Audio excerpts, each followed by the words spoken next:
नमस्कार साथियों, स्वागत है आप सभी का आपके अपने YouTube channel study with PPS sir में।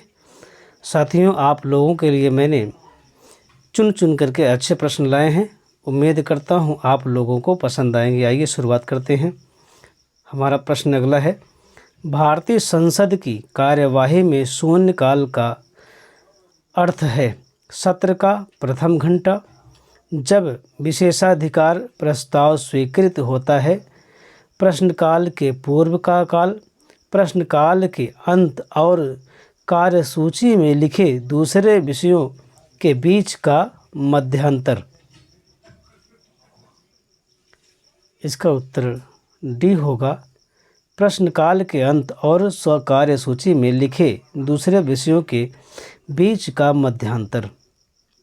भारतीय संसद की उच्च सदन की अध्यक्षता कौन करता है? भारत के राष्ट्रपति, भारत के उपराष्ट्रपति, सर्वोच्च न्यायालय के मुख्य न्यायाधीश या लोकसभा का स्पीकर करता है?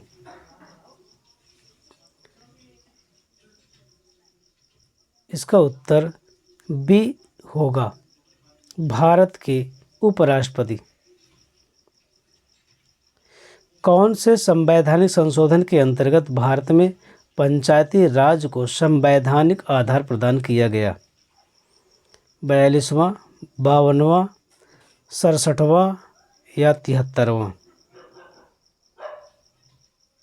इसका उत्तर डी होगा, 73वां।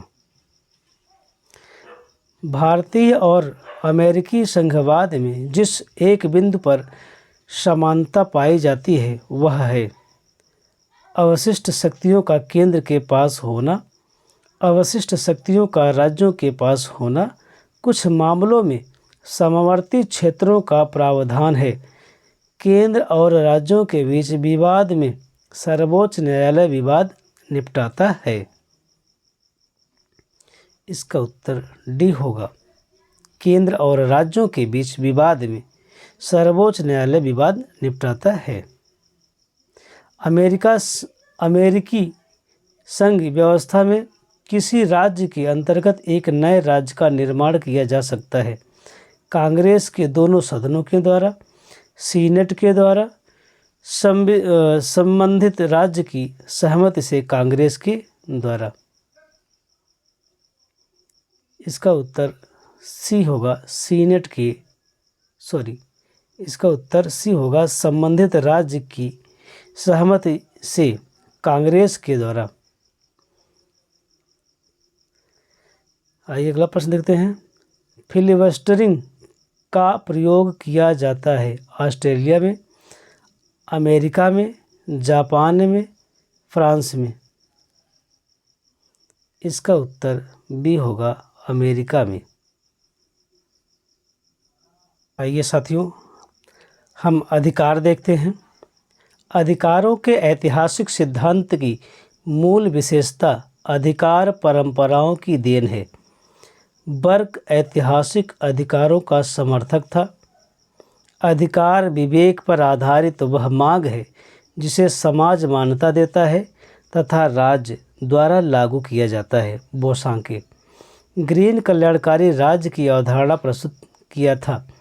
अधिकार सामाजिक जीवन की वह परिस्थितियां हैं जिनके अभाव में सामान्यतया कोई भी व्यक्ति अपना सर्वोच्च विकास नहीं कर सकता है। लास्की नागरिक, राजनीतिक, मौलिक अधिकार आदि को विधिक सामर्थ्य प्राप्त होती है, जबकि नैतिक अधिकार के पास ऐसी शक्ति नहीं होती है। गांधी जी ने कहा था कि कर्तव्य का पालन कीजिए और अधिकार आपको स्वयं ही मिल जाएंगे। अधिकारों का आदर्शवादी प्रत्ययवादी सिद्धांत मानता है कि व्यक्तित्व का अधिकार व्यक्ति का सबसे महत्वपूर्ण अधिकार होता है। आर्थिक, सामाजिक और सांस्कृतिक अधिकार दूसरी पीढ़ी का अधिकार माना जाता है। अधिकारों का ऐतिहासिक सिद्धांत अधिकार परंपराओं की देन है। संवैधानिक सिद्धांत अधिकार राज्य की कृति है।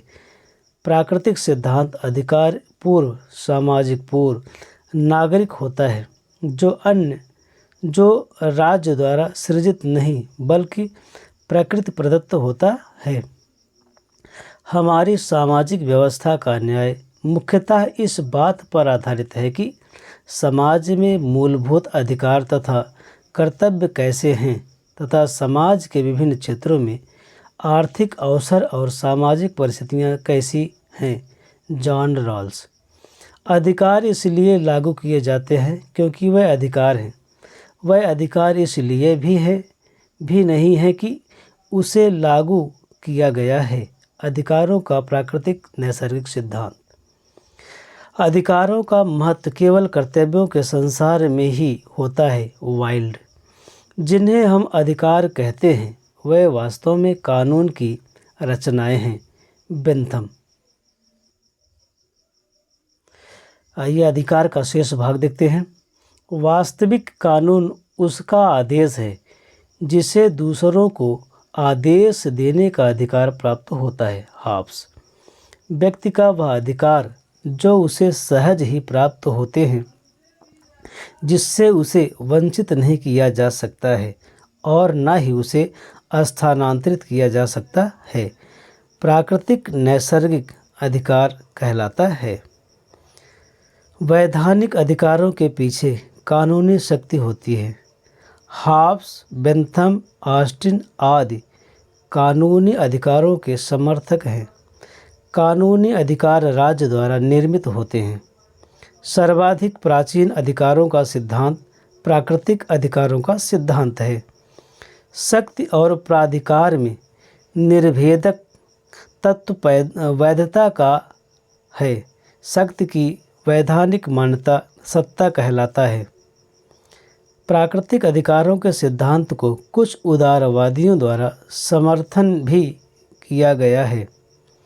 प्राकृतिक अधिकारों का प्रमुख समर्थक लॉक है, जिसने जीवन, स्वतंत्रता और संपत्ति को प्राकृतिक अधिकार माना था। अपने प्राकृतिक अधिकारों के साथ ही सिविल समाज राज्य में प्रवेश करते हैं। थॉमस पेन को भी प्राकृतिक अधिकारों का समर्थक माना जाता है। मतदान का अधिकार, निर्वाचित होने का अधिकार, सरकार का विरोध का अधिकार राजनीतिक अधिकार की श्रेणी में आता है। आइए अगला प्रश्न देखते हैं। Lectures on principle of political obligation का रचयिता कौन है?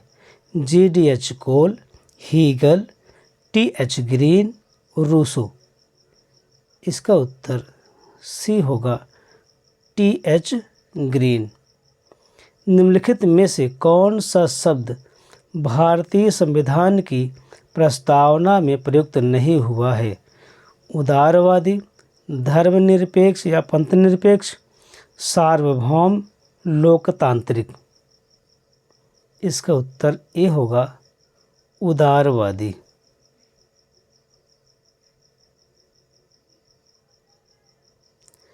भारतीय राष्ट्रीय कांग्रेस ने कब समाजवादी समाज के ढांचे का संकल्प किया? 1950 में, 1952 में, 1955 में या 1957 में? इसका उत्तर सी होगा 1955 में। निम्न में से किसने स्वीकार किया है कि व्यक्तियों ने राज्य में प्राकृतिक अवस्था के अपने प्राकृतिक अधिकारों के साथ प्रवेश किया है? हॉब्स, लॉक, रूसो या उपरोक्त में से कोई नहीं? इसका उत्तर भी होगा लॉक।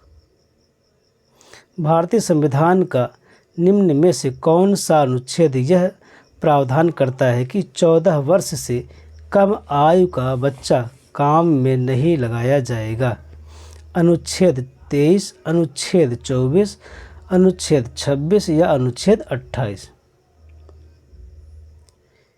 इसका उत्तर भी होगा अनुच्छेद 24। आर्थिक उदारवाद का समर्थक था रॉबर्ट ओवन, G.D.H. कोल, एडम स्मिथ, सेंट साइमन। इसका उत्तर सी होगा एडम स्मिथ। उदारवादी सिद्धांत के अनुसार राज्य किसी साध्य के लिए एक साधन है, स्वयं साधन है, आंशिक रूप से साधन और आंशिक रूप से साध्य है, न साध्य है और न साधन है। इसका उत्तर ए होगा, किसी साध्य के लिए एक साधन। निम्नलिखित में से किसका उदारवाद से मेल नहीं है? बुजुर्गा राज, प्रतिनिधि सरकार, लोक कल्याणकारी राज, सीमित सरकार। इसका उत्तर ए होगा, बुर्जुआ राज।